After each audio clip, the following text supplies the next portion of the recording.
Hunter, LND TV. This week on Talking Business, Anushan Selvaraj speaks with the Managing Director of Talavakale Tea, Dr. Roshan Rajadure. Welcome to the show, Roshan. Good to have you with us. Likewise. So, what were the challenges that you faced during this volatile time? Well, very briefly, in the short term, during this COVID pandemic, one of the biggest challenges we faced was the perception that because of plantation communities living in a crowded and generally densely and closely populated area, we thought that there will be a spread of the COVID pandemic. But I must give the credit to everyone concerned, starting from the state management, the government health and law enforcement authorities, who took timely and immediate action to put in place certain protocols and systems.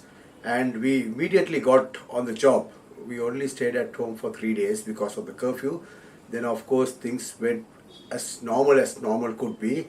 Of course observing the protocols and the preventive measures. And to the credit of the plantation sector, with having 1 million people, up to now we haven't had a single COVID case to record. And especially in the context that it's the plantations, people live in a community setting and they interact very freely, and their levels of obedience to certain protocols is much difficult and different than outside society. But in spite of all that, without any problem, we have managed the situation and contained the spread very well. What would you say are the lessons that you have learned? One is speed, that we need to take a decisive and very fast action. Secondly is to conform to whatever requirements in terms of, in this case, health and management. I must also say that the workers cooperated fully when they realized that this is not something to trifle with, and whatever instructions the management gave, they followed in terms of health practices, then distancing. And on the part of the management overall, they also went out of the way in spite of the dangers. They got curfew passes and coordinated with the government and other state institutions. How is the tea sector faring right now? Tea sector, in terms of management and control, things are under control in terms of spread of disease or following protocols. In terms of economics, we are still facing some challenges, because initially we had a sort of a spurt when people thought that there would be a breakdown in the supply. Then everybody got panicked and bought, and we had 1 or 2 sales of high prices coupled with the advantage of having a digital auction.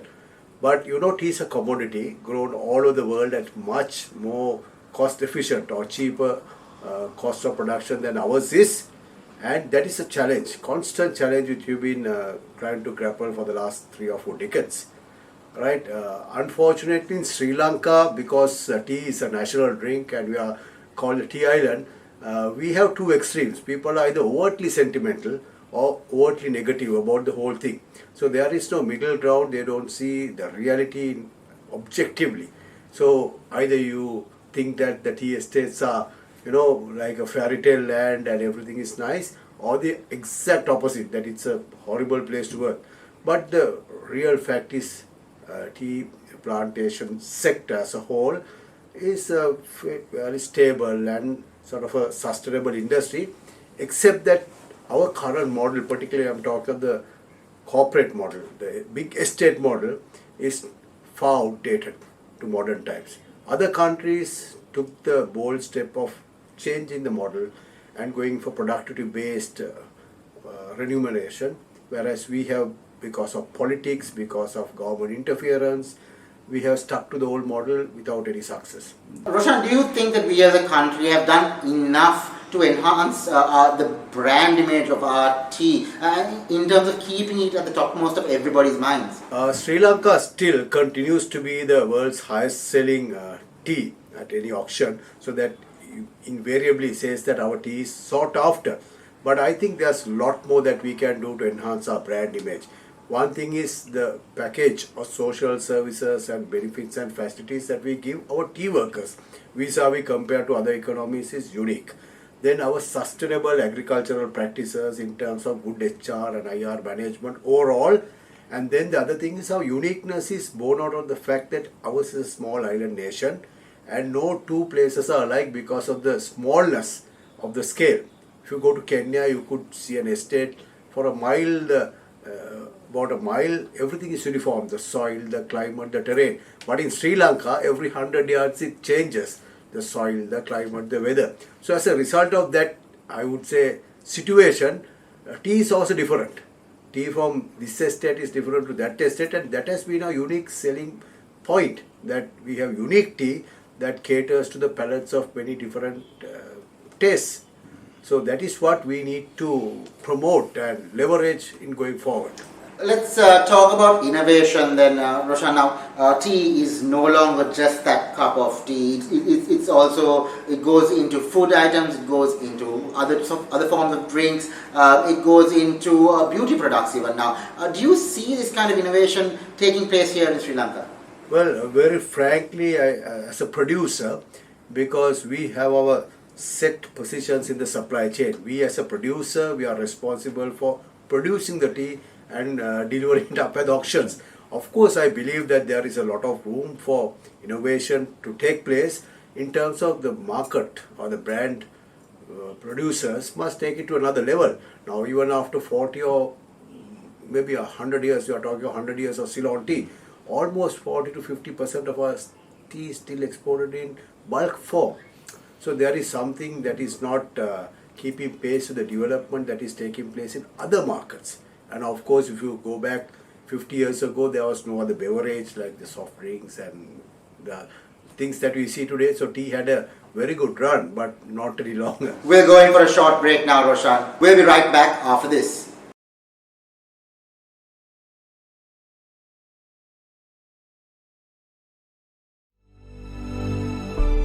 At John Keel's Properties, we create new worlds. We change lives and we transform our cities. That is our purpose, and that is our passion. Our teams are always encouraged to innovate and challenge norms, and we push the boundaries of ingenuity on all the frontiers of our business. Innovation, inspiration, and empowerment, these define our culture. And our diversity, unity, and team spirit give us incredible strength. John Keel's Properties is a home for the passionate, a home for the inspired, and a home for those who want to be part of an incredible team that has the audacity to try to change the world around them. It's also a home where we take care of our people and look out for each other. John Keel's Properties, creating new worlds.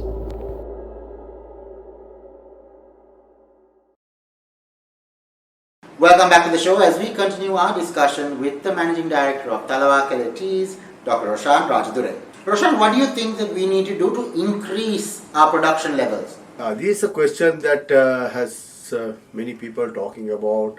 One thing is our Sri Lankan tea land is not expanding, it's diminishing, of course, because ours is a small country. There is demand for this tea land for other purposes. Okay, that's a fact that we have to come to grips with.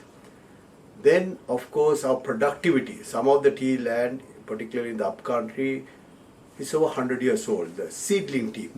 Vice versa, even in the low-grown sector, because of the climate and the temperature, low-grown tea's optimum productive period is about 30 years. So most of the tea in the low-grown also has passed this peak. So we have issue there that we have tea. It's not as productive as it should be, but you can't run it off. With good agriculture, you can maintain it. So I believe one of the reasons is replenishing our stock. Second thing is low country, the smallholders. About 425,000 of the smallholders have got their act right in terms of their operation. They do it on a productivity-based model, so it's a sustainable and dynamic model. Whereas in the corporate sector, as I explained to you, because of historical legacy and unionism and political interference, we have not been able to change the model. We are still on an attendance-based model, which would have suited a colonial kind of management 100 years back, where the manager of the estate had absolute right and absolute power over the terms of employment. Today it's not so, because of any worker who is resident in our plantations can get up in the morning and decide, I don't want to go for work. And I don't know how many people know this. Out of 1 million people resident in our plantations, there are only 135,000 workers. So for every worker who contributes his labor to the estate, we support another 5 people. So that's a huge social cost that I mean, modern day industries cannot bear. So, with this reduction in the workforce, Roshan, why is there this block then when it comes to bringing in the technology needed to supplement this low workforce? Well, if I explain it like this, we have 1 million people, only 135,000 people contribute their labor, not because there's no employment or it's because of dignity. I mean, dignity of the tea planting work. People have perception that it is not a dignified job, but many things have happened over the years, like in mechanization, in upgrading the skill, knowledge, and attitudes of the workers, uniforms, designations. But these are all piecemeal activities, not a one composite activity that can thrust them from being a tea worker to some other technical worker in a span of few years. But we are on the way. Another important thing that I want to say is that because of historical legacy and their traditions and heritage, people don't like to be associated or identified as tea workers. So our Planters Association over the 5 or 6 years has proposed a model that looks after this, it's got a point of giving some sort of a recognition, and thought of outgrow model, or what we call it, Revolution model, so that the worker is not a hired worker but he'll be his own boss, his own manager.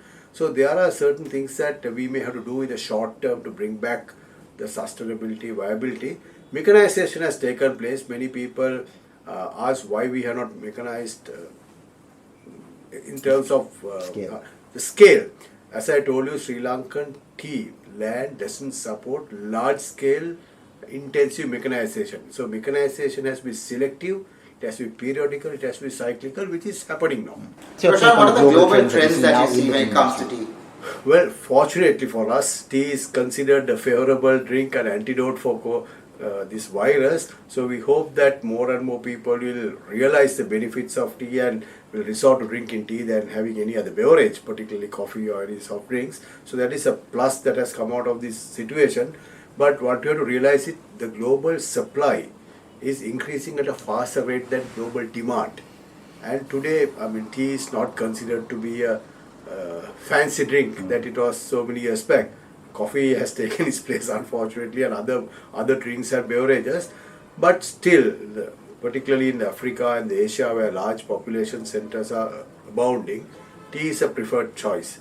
So I think there's a lot of room for expansion in terms of branding. You asked us, I think we need to look for innovative products, right, in terms of delivering it to the customer expectations, not only as a beverage.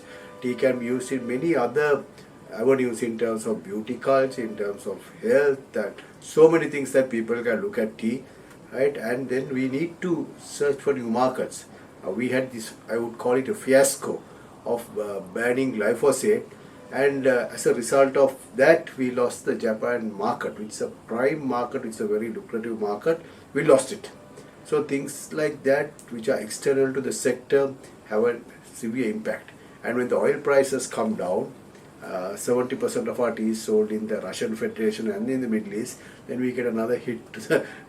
So these are things that we have to contend with. I mean, we cannot gripe about it, but these are realities of business, so we have to adapt to these situations. On that note, Roshan, what would be your outlook for the tea sector in terms of pricing and production? I've been very consistent in that.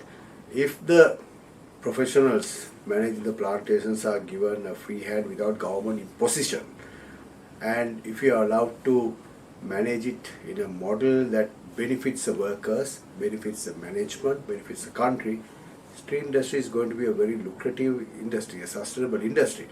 But everybody must take a step back and look at what is happening, because a classic example is a smallholder sector. They produce 76% of national crop. Of course, they have 60% of land, but their model is a very entrepreneurial, rewards productivity, it motivates productivity, and there are 425,000 people engaged. Ours, we have only 135,000 people engaged in the industry, while we host 1 million people. Our model is an archaic and colonial model of resident labor. That kind of management has seen its day. So we are promoting a revenue share model, and if we do that, where workers take entrepreneurial role, take charge of their earnings, I think they will also earn far more than they are doing now. Actually, We are doing this in so many states, and we see workers earning more than double the minimum wages, because not the daily wage model.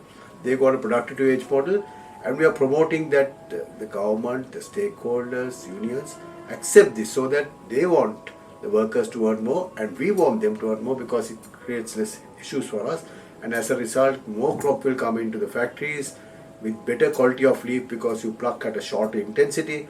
Our country will benefit, so everybody wins. I can't see anybody losing. I have been involved in industry over 38 years. So that is a way to go, and I'm very confident, provided that we have the courage and the political wisdom to adopt this kind of a changed model, we have a good future. Thank you very much for joining us, welcome. Roshan. It's a great pleasure talking to you. Thank you. After a short break, Ashwini Vedakan will take you through the latest L&D Nielsen Business Confidence Index. Stay tuned.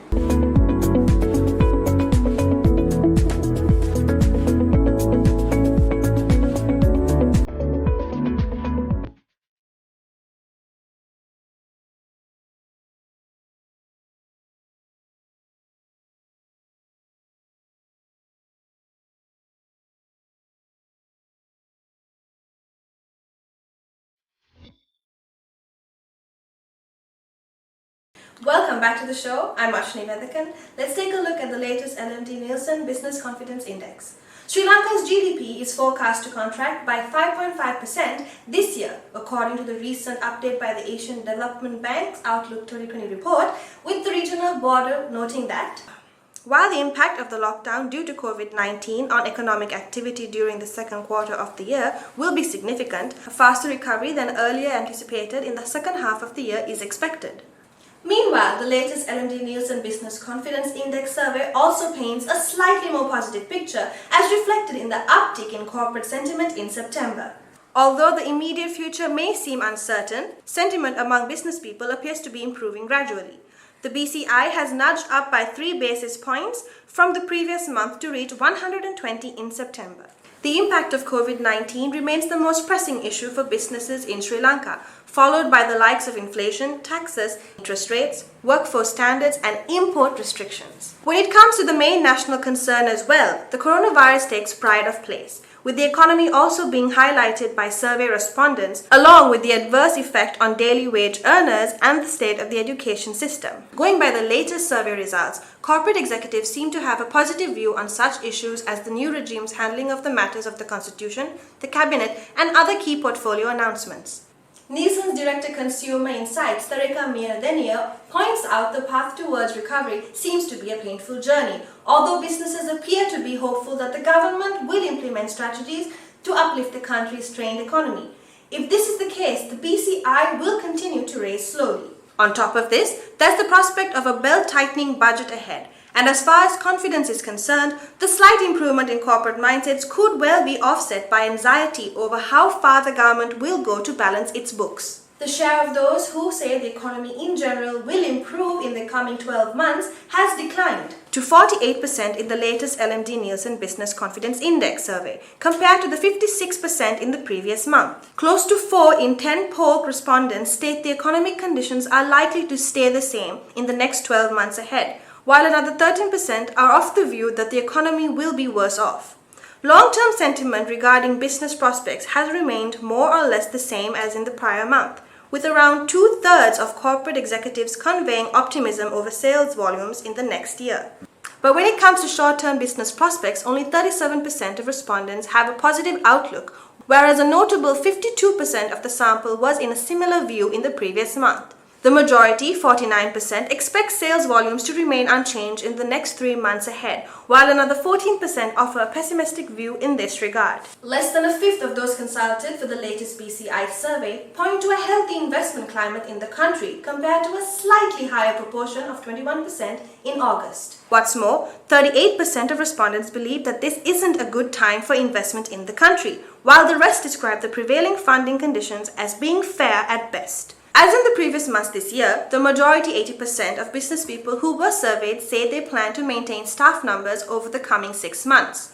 Another 15% of respondents reveal plans to increase their employee count in the next 6-month period ahead, while 5% say a decrease in the staff cadre may be on the cards. That's all we have for you this week. Don't forget to subscribe to our YouTube channel and follow us on Facebook and Twitter. Thank you for watching and stay safe.